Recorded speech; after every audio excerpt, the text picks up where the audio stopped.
നാരായണായ വിദ്മഹേ വാസുദേവായ ധീമഹി തന്നോ വിഷ്ണുഃ പ്രചോദയാത്. ശ്രീ വിഷ്ണു സഹസ്രനാമം വന്ദന ശ്ലോകം 11. ശ്രീ ഭീഷ്മ ഉവാച ജഗത്പ്രഭും ദേവദേവമനന്തം പുരുഷോത്തമം സ്തുവന്നാമ സഹസ്രേണ പുരുഷഃ സതതോത്ഥിതഃ. ജഗത്പ്രഭും ദേവദേവമനന്തം പുരുഷോത്തമം സ്തുവന്നാമ സഹസ്രേണ പുരുഷഃ സതതോത്ഥിതഃ.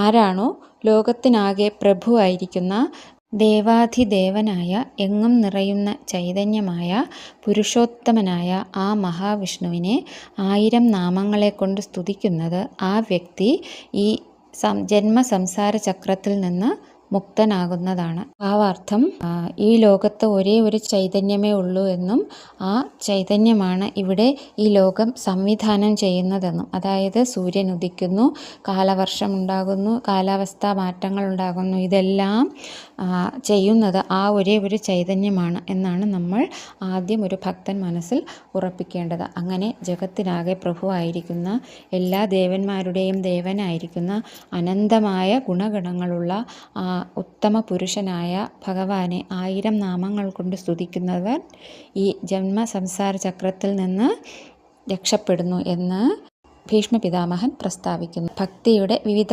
തലങ്ങളെക്കുറിച്ച് കൂടി ഒന്ന് നോക്കാം. ശ്രവണം, കീർത്തനം, സ്മരണം, പാദസേവനം, അർച്ചനം, വന്ദനം, ദാസ്യം, സഖ്യം, ആത്മനിവേദനം. ഇത് ഭഗവാന്റെ കഥകളും ലീലകളും കേൾക്കുന്നതാണ് ശ്രവണം. ഈ കേട്ടറിഞ്ഞ ഭഗവാന്റെ ഗുണങ്ങളെ സ്തുതിച്ച് പാടുകയോ പറയുകയോ ചെയ്യുന്നത് കീർത്തനം.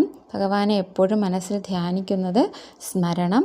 ഭഗവാന്റെ പാദങ്ങളെ പൂജിക്കുകയും ഈശ്വര സൃഷ്ടിയായ പ്രപഞ്ചത്തെ സേവിക്കുകയും ചെയ്യുന്നതാണ് പാദസേവനം. വിഗ്രഹപൂജയും അർച്ചനകളും വഴി ഭഗവാനെ ആരാധിക്കുന്നത് അർച്ചനം.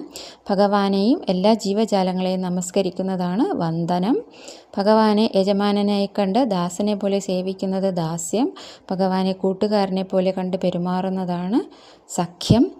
തന്നെ ഭഗവാന് സമർപ്പിക്കുന്നത്, സമ്പൂർണ്ണ ശരണാഗതി അടയുന്നതാണ് ആത്മനിവേദനം. ഇത് ഭക്തിയുടെ ഏറ്റവും ഉന്നതമായ തലമാണ് എന്ന് ഓർക്കുക. അപ്പോൾ ഇങ്ങനെ ഓരോ പടിയായി കടന്ന് ഭക്തൻ മോക്ഷത്തിന് പ്രാപ്തനാകുന്നു എന്ന് ഭീഷ്മ പിതാമഹൻ വിവരിക്കുന്നു. ജഗത്പ്രഭും ദേവദേവമനന്തം പുരുഷോത്തമം സ്തുവന്നാമ സഹസ്രേണ പുരുഷഃ സതതോത്ഥിതഃ. ഓം നമോ ഭഗവതേ വാസുദേവായ.